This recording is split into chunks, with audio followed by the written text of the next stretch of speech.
বর্তমান অন্তর্বর্তী সরকার ক্ষমতা গ্রহণের পর আন্তর্জাতিক মুদ্রা তহবিল বা আইএমএফ এর কাছ থেকে বাড়তি ৩০০ কোটি টাকা বা ৩ বিলিয়ন মার্কিন ডলার ঋণ সহায়তা চেয়েছে বাংলাদেশ। এই সহায়তা অনুমোদনের বিষয়ে ইতিবাচক মনোভাব দেখিয়েছে আইএমএফ, এমনটি জানিয়েছেন অর্থ উপদেষ্টা সালেহ উদ্দিন আহমেদ।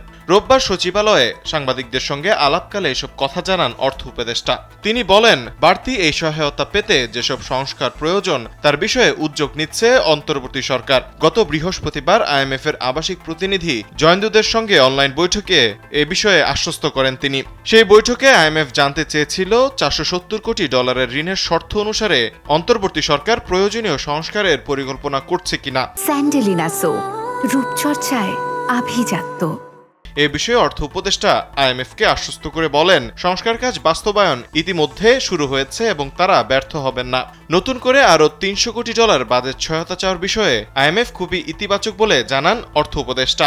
আইএমএফ এর সঙ্গে বাংলাদেশের বর্তমানে ৪৭০ কোটি ডলারের একটি ঋণ কর্মসূচি চলমান রয়েছে। এর মধ্যে ৩ কিস্তিতে সংস্থাটির কাছ থেকে প্রায় ৩৩১ কোটি ডলার পাওয়া গেছে। ডক্টর মোহাম্মদ ইউনূসের নেতৃত্বাধীন বর্তমান অন্তর্বর্তী সরকার এই ঋণের আকার আরও ৩০০ কোটি ডলার বাড়িয়ে মোট ঋণ ৭৭০ কোটি ডলারে উন্নীত করতে চায়।